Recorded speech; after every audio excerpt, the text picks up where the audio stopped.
Today we have a lectures about signal and system subject SEM 5th electrical engineering અને આજે આપણું આજે lecture છે આઈ થિંક છે 03 થર્ડ લેક્ચર ઇઝ ધેર. આપણે સિગ્નલ એન્ડ સિસ્ટમની અંદર કયા સિગ્નલને પિરિયોડિક કહેવું, કયા સિગ્નલને નોન પિરિયોડિક કહેવું એના વિશે ડિસ્કશન કરી ચૂક્યા છીએ. એના ઉપર એક બે એક્ઝામ્પલ હું થોડા ડિસ્કસ કરીશ અને એના પછી આપણે એક નવો ટોપિક આજે શરૂ કરી દઈશું. તો અમુક એક્ઝામમાં જે પૂછાયેલા ક્વેશ્ચન છે એ અહીંયા લખો કે determine whether the given signal is periodic or not. અને એ સિગ્નલ આપ્યું છે આ રીતે x of n is equals to cos n square pi divided by 8. Okay, periodic or not, this is the question. તો અત્યાર સુધી આપણે cos ઓમેગા ટી વાળું સ્ટાન્ડર્ડ સિગ્નલ રેફર કરતા હતા. Standard signal cos omega T અથવા તો sin omega T. હવે અહીંયા એનનો સ્ક્વેર છે, આ ટાઈમના રિલેટેડ છે. જો સેમ્પલના રિલેટેડ હોય તો કોસ ઓમેગા એન ઓર સાઇન ઓમેગા એન આ રીતે ડિસ્કસ કરતા હતા. તો અહીંયા એન છે, અહીંયા પણ એન છે, આ કોસ એન સ્ક્વેર છે. તો કોસ એન સ્ક્વેર હોય એ વખતે આપણે સિગ્નલને કેવી રીતે ટ્રીટ કરવું, તો ઇન જનરલી આ ટાઈપનું ફોર્મ હોય કે કોસ 2 એફ એટલે ઓમેગા અને એન, એટલે ઇન જનરલી કોસ 2 અને જે એન એફ છે એ કોમ્બાઇન હોય, multiple number of the frequencies. એટલે અહીંયા multiple number of the frequencies હોય તો એનનો સ્ક્વેર આપેલો છે તો તમારું સ્ટાન્ડર્ડ સિગ્નલ પણ આવું બને કે four n square standard signal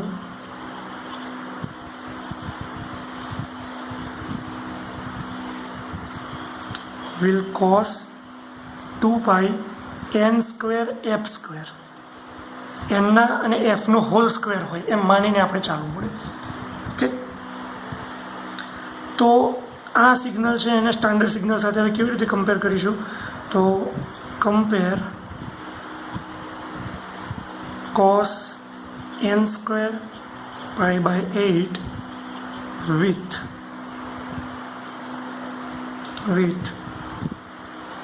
cos 2 n f square. When we do that, we will find n square pi by 8 is equals to n square f square 2 we lose 1 we lose n square, then we have here f0, we can say f0 square is equals to 1 divided by 8, and also we have 2 here, so 2 on the left side we will get 16. So we will have f0 is positive 1 by 4. Negative frequency is not possible. So this is the fundamental frequency. Corresponding fundamental time period is not time period, but this is the sample, so we have to take f0 is equals to some k by capital N, which is 4 by n, so that n is equals to 4,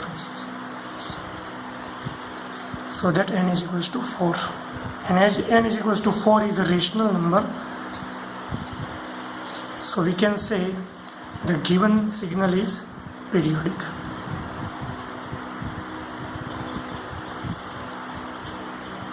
given signal is periodic and fundamental period is 4.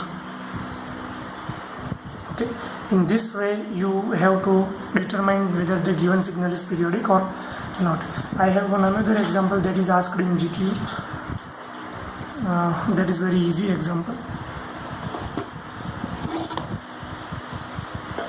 Determine whether given signal is periodic or not.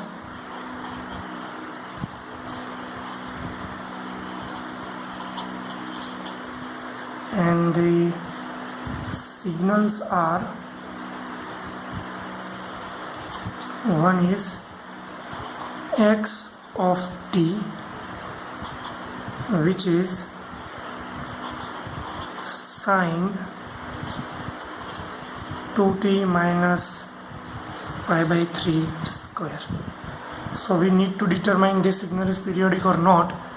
તો આ જે square છે એ overall ક્વોન્ટિટીના ઉપર square છે, that means A સાઇનનો square છે. આ નાના બ્રેકેટની અંદર જે છે એ ક્વોન્ટિટી એંગલ છે. ઓકે, એટલે એને હું આ રીતે લખી શકું કે x of T is equals two sine square 2t minus pi by 3. Now we don't have standard signal regarding to this sine square. તો આપણે શું કરીશું, આ ફોર્મ્યુલા યુઝ કરીશું. Sine square theta is equals two 1/2 1 minus cos 2 theta. Okay, આપણે પહેલાં પણ આ સિગ્નલ ઇક્વેશનનો યુઝ કરી ચૂક્યા છીએ. તો હવે according to that x of t is equals to 1/2 1 minus cos 2 અને થીટાની જગ્યાએ આ value 2t minus pi by 3. Simplification આપો 1/2 1 minus cos 4t minus 2 pi by 3. So 1/2 minus 1/2 cos 4t minus 2 pi by 3. No need to this bracket. Okay, તો આ સિગ્નલની અંદર આપણે 1/2 ને એવોઇડ કરીશું, કોન્સ્ટન્ટ છે એટલા માટે. 1/2 નેગેટિવ મેગ્નિટ્યુડ કહી શકાય, પોઝિટિવ મેગ્નિટ્યુડ પણ કહી શકાય. જેવી રીતે આપણે સિગ્નલને ટ્રીટ કરીએ તો એને પણ આપણે ઇગ્નોર કરીશું. આપણે આને પણ ઇગ્નોર કરી શકીએ કારણ કે આ ફેઝ શિફ્ટ છે. This we need to ignore, કારણ કે એ કામ એ કોઈ ફરક નહીં કરે સિગ્નલની પિરિયોડિસિટી ચેક કરવામાં. તો આપણું હવે આ સિગ્નલ જે છે એ બની જશે just cos 4t.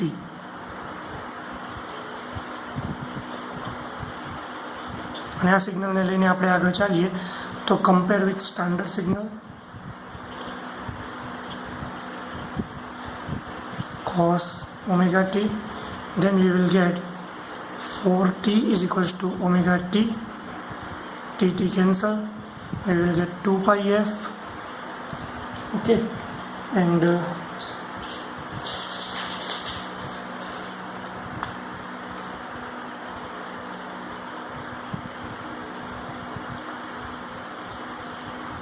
so f is equals to 4 divided by 2 pi, or we can say 2 divided by pi. This is fundamental frequency, so that fundamental time period is equals to pi by 2. This is our fundamental time period. Here it is irrational number pi by 2, but let's check it, that condition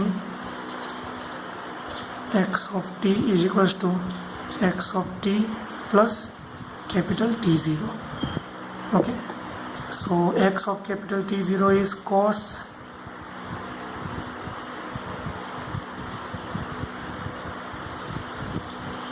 4t. So this is my x of t. So x t plus T0 is cos 4t plus T0. Okay, so cos for t plus t0 is pi by 2, so that cos 4t plus 2 pi, and we know that cos omega t plus 2 pi will give you the same cos omega t. So this is the signal and condition has been achieved, so that we can say that this signal is periodic.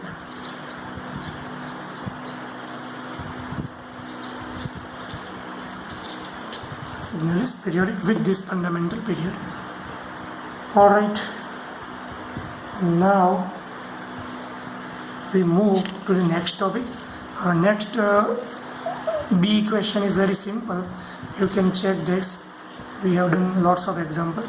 Cos n pi by 8. Okay, so I will give you this as a homework. Okay, now the new topic we today gonna discuss is the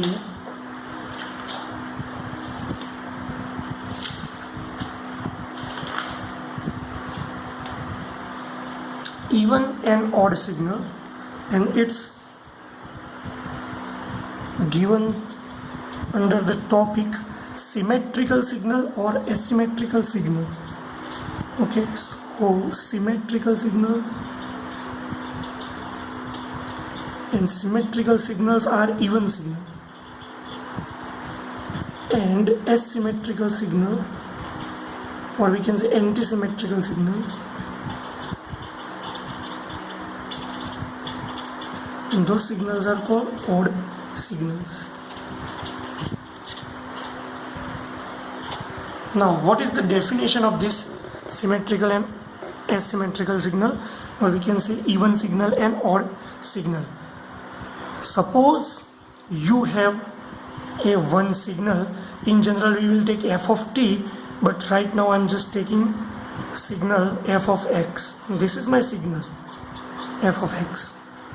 Okay, and you put here x as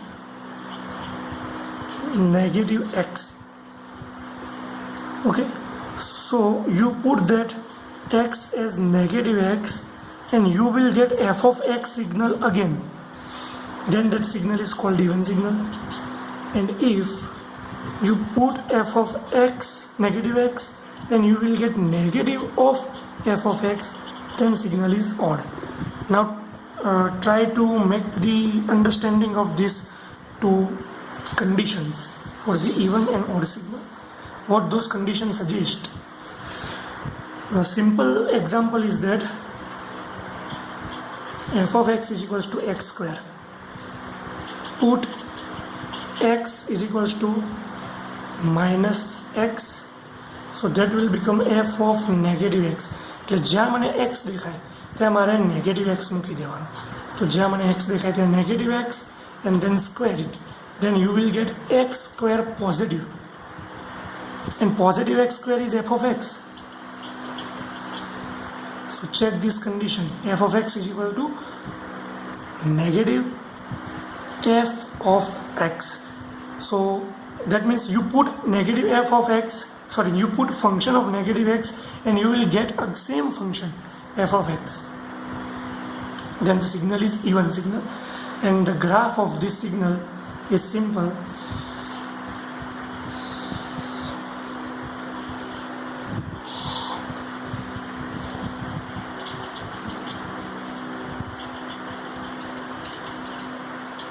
This is the graph.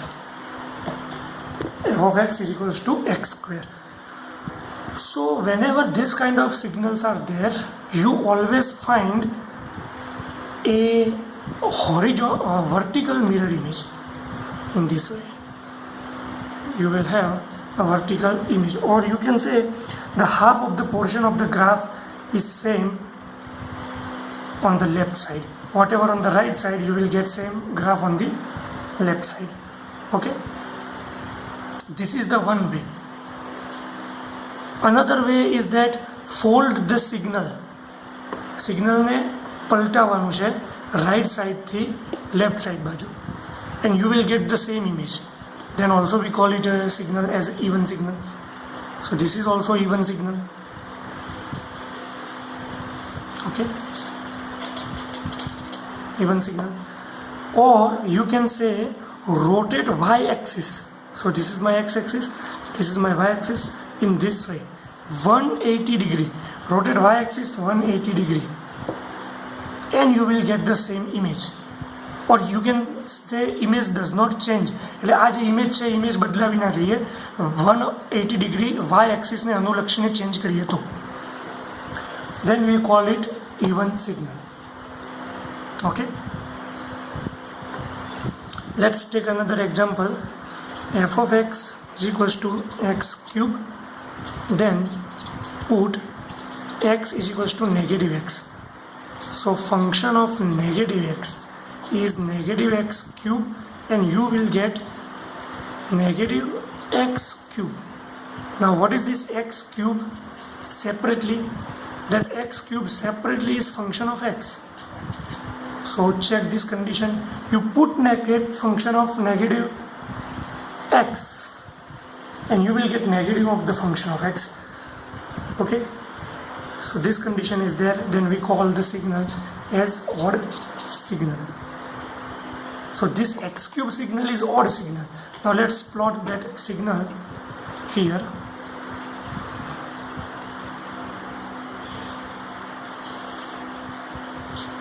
X, y, and you know this is also called as a function of x. You know the x cube graph looks like in this way. This is the graph. Now this graph is not symmetric about y-axis. This even signal, we call it symmetric about the y-axis. Symmetric about y-axis. It has a symmetry according to y-axis. That's why sometimes it is called symmetrical signal. And this signal is not symmetric about the y-axis, but it is and this is not also symmetric about the x-axis. આ x એક્સિસને પણ symmetric નથી. X એક્સિસને symmetric હોય તો જેવી અહીંયા image છે ઉપર એવી એક્સ એક્સિસને અનુલક્ષીને નીચે બનાય, પણ અહીંયા એવું પણ બનતું નથી. પણ અહીંયા એક બીજી વસ્તુને અનુલક્ષીને આ સિગ્નલ સિમેટ્રિક છે અને એ છે symmetric about origin. This signal is symmetric about origin. એટલે ઓરિજિનને અનુલક્ષીને સિમેટ્રિક છે. તો ઓરિજિન ક્યાં છે? ઓરિજિન અહીંયા છે. અને ઓરિજિનમાંથી પસાર થતી એક લાઇન ડ્રો કરો, y is equals two x.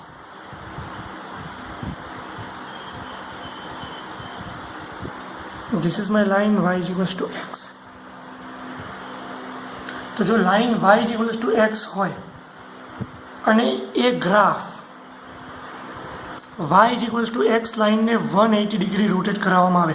કેવી રીતે રોટેટ કરાવવાની છે જરા અહીંયા જોજો. આ y is equal to x line છે અને હું એને 180 ડિગ્રી રોટેટ કરું એટલે આ વસ્તુ અહીંયા ઓપોઝિટ સાઈડ આવી જવી જોઈએ. આ પોઈન્ટ એના ઓપોઝિટ સાઈડ જવું જોઈએ આ રીતે. હવે એવું સમજો કે આ ગ્રાફ એની સાથે જોઈન છે, y is equals to x cube વાળો ગ્રાફ એની સાથે જોઈન છે અને ઇમેજિન કરો કે હું એને રોટેટ કરું આ રીતે.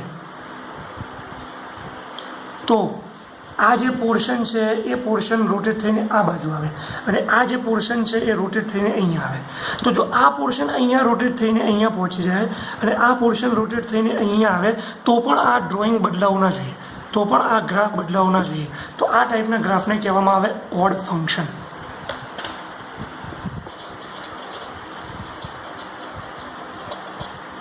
તો આ ટાઈપના ગ્રાફને કહેવામાં આવે ઓડ ફંક્શન. ઓકે, અને આ ગ્રાફ જે છે ઓડ છે, y is equal two x cube. હવે એવા બીજા પણ ઘણા ગ્રાફ છે. For example even graph or even function. So let's say sine signal.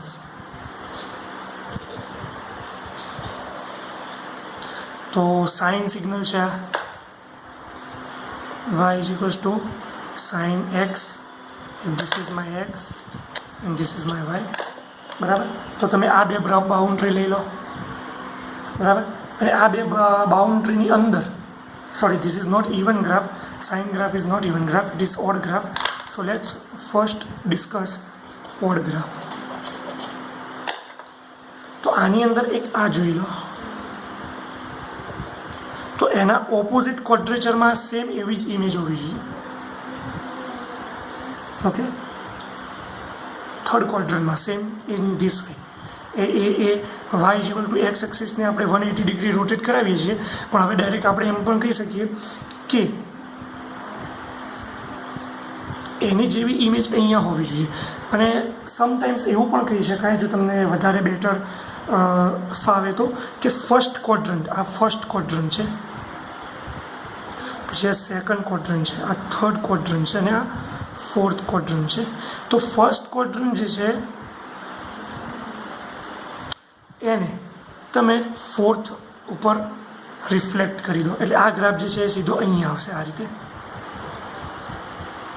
અને પછી ફોર્થને વાય એક્સિસને અનુલક્ષીને ફોલ્ડ કરી દો, એટલે આ ગ્રાફને એક્સ એક્સિસને અનુલક્ષીને ફોલ્ડ કરો અને પછી વાય એક્સિસને અનુલક્ષીને ફોલ્ડ કરો.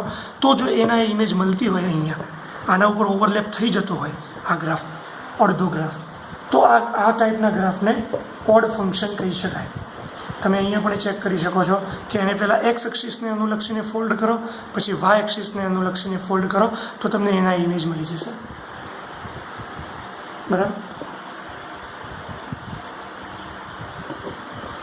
ઓકે, તો આ છે y is equal to sine x graph, જે ઓડ સિગ્નલ છે. પછી બીજું કયું સિગ્નલ ઓડ છે? Y is equals to x,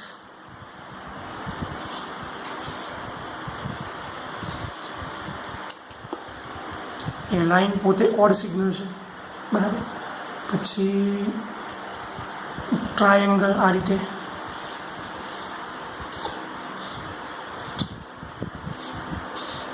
બરાબર. આનો ગ્રાફનું ઇક્વેશન બનાવી શકાય, આપણે નેક્સ્ટ જોઈશું. આ પણ ઓડ છે. બરાબર.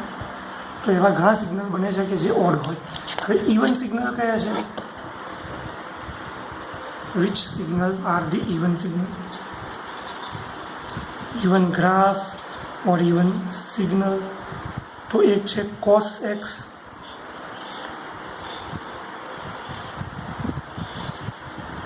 બરાબર, y is equals two cos x. તો આ જે સિગ્નલ છે y is equal two cos x, એનો આ પોર્શન જુઓ,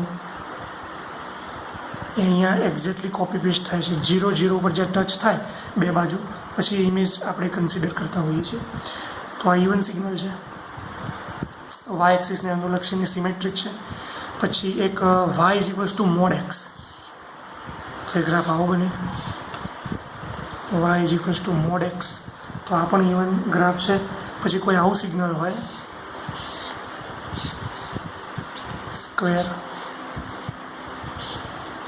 તો આ પણ ઇવન છે. કોઈ આવું સિગ્નલ હોય,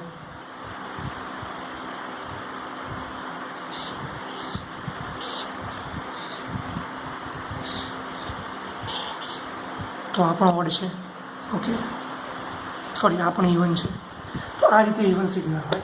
હવે અમુક ટાઈમે સિગ્નલ્સ એવી રીતે રિપ્રેઝન્ટ થતા હોય કે તમારે એમને કોમ્પ્લિકેટેડ હોય સિગ્નલ, તમારે એ સિગ્નલને અંદર આ કન્ડિશન જે આપી છે એ કન્ડિશન મૂકીને એને ચેક કરવા પડે, તો અને તો જ તમે એને વેરીફાઈ કરી શકો. હવે જે આ સિગ્નલ જે બધા જ આપણે ડિસ્કસ કર્યા એ બધા જ સિગ્નલ એક્સ ઉપર ડિસ્કસ કર્યા છે, પણ જો ફંક્શન ઓફ ટીને અનુલક્ષીને આ કન્ડિશન સેટિસ્ફાય થાય તો એ સિગ્નલ કહેવાય કન્ટિન્યુઅસ ટાઈમ સિગ્નલ. અને જો એટલે કે એક્સ ઓફ ટી હોય અને જો એ જ વસ્તુ એક્સ ઓફ એન સ્વરૂપે આવે તો એ સિગ્નલને પણ ટ્રીટ કરી શકાય. આ સિગ્નલને કહેવાય ડિસ્ક્રીટ ટાઈમ સિગ્નલ. તો એને પણ આ ઇવન અને ઓડ પાર્ટમાં વહેંચી શકાય. Okay, all right. તો આ રીતે જેવા કન્ટિન્યુઅસ સિગ્નલ હોય એવા ડિસ્ક્રીટ પણ સિગ્નલ હોય. આ સિગ્નલને કન્ટિન્યુઅસમાં લઈ શકાય. ડિસ્ક્રીટ સિગ્નલ જો જોતા હોય તો આ જ સિગ્નલને તમે આ રીતે પાર્ટિસિપન્ટ કરી શકો, એના પાર્ટેશન કરી શકો. something like this. Okay, આમાં પણ સેમ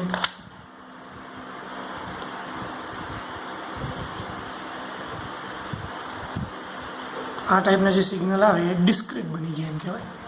એમાં આ વેલ્યુ પછી આ વેલ્યુ જ આવે, બંને વચ્ચેની કોઈ વેલ્યુ ના આવે.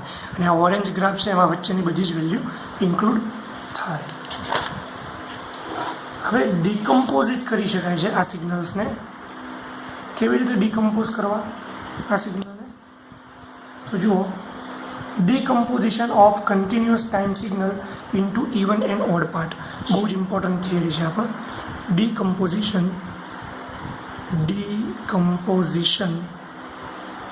અથવા તો ડિકમ્પોઝિંગ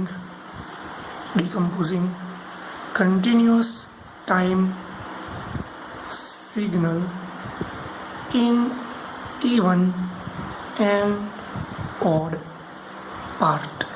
ઇવન અને ઓડ પાર્ટની અંદર આપણે એને ડિકમ્પોઝ કરવાના છે. તો કેવી રીતે કરીશું ડિકમ્પોઝ? તો એવું વિચારી લો કે એક એક્સ ઓફ ટી સિગ્નલ છે અને એ સિગ્નલ બે સિગ્નલથી બન્યું છે. કયા બે સિગ્નલ? એક સિગ્નલ છે ઇવન અને એક સિગ્નલ છે ઓડ, અને એ બંનેનો સમેશન. તો અહીંયા લખું છું કે x e stands for even signal function of time, plus x o stands for odd signal continuous time signal. Okay, તો આ સિગ્નલ છે ઇવન સિગ્નલ અને આ સિગ્નલ છે ઓડ સિગ્નલ, અથવા તો ઓડ કમ્પોનન્ટ પણ કહી શકાય. ઇવન કમ્પોનન્ટ અને ઓડ કમ્પોનન્ટ. ઇવન કમ્પોનન્ટ અને ઓડ કમ્પોનન્ટ. હવે આપણે શું કરીએ કે replace T as negative T. જ્યાં મને ટી દેખાય ત્યાં મારે નેગેટિવ ટી મૂકવાનો થાય. તો અહીંયા એ જ ઇક્વેશનમાં હું આ રીતે પ્રોસેસ કરી શકું કે x of T is equals to x of T is equals to x of even T x of even અહીંયા એક્સ ઓફ ટી છે. હવે આપણે આ સિગ્નલને અહીંયાથી આ પ્રમાણે મોડિફાઈ કરીએ તો એક્સ ઓફ નેગેટિવ ટી. હવે જો હું નેગેટિવ ટી મૂકું દરેક જગ્યાએ તો મને આ રીતનું કંઈક જોવા મળશે. આમાં પણ ફંક્શનમાં નેગેટિવ ટી, આના પણ ફંક્શનમાં નેગેટિવ ટી. હવે કન્ડિશન યાદ કરો કે ફંક્શન ઓફ એક્સ જો ઇવન ફંક્શન હોય ને એમાં ફંક્શન ઓફ નેગેટિવ એક્સ મૂકીએ તો તમને શું મળે? Positive x, positive function of x. અને ઓડ ફંક્શન હોય, ઓકે, આ ઓડ છે તો ઓડ ફંક્શનમાં જો ફંક્શન ઓફ નેગેટિવ એક્સ મૂકીએ તો શું મળે છે? Negative function of x. તો મને ખબર છે કે આ ઇવન ફંક્શન છે, તો એ ઇવન ફંક્શન છે તો એ મને આ રીતે મળશે એક્સ ઓફ ટી, કારણ કે ઇવન છે. અને ઓડ ફંક્શન છે તો એ મને આ રીતે મળશે એક્સ ઓફ ઓડ ટી અને અહીંયા માઇનસ. તો નેગેટિવ એક્સના આપણે એક્સ ઓફ નેગેટિવ ટીના આપણે બે ભાગ પાડી દીધા, ઇવન અને ઓડ, અને એમાં ટી રિપ્લેસ કરીએ છીએ માઇનસ ટી તરીકે. તો આપણને આ રીતે કંઈક જોવા મળે છે. તો આને કહી દો ઇક્વેશન નંબર 1, આને કહી દો ઇક્વેશન નંબર 2. હવે let add them equation 1 and 2. Okay, તો એડ કરીશું તો શું મળશે? જુઓ, એડ 1 and 2.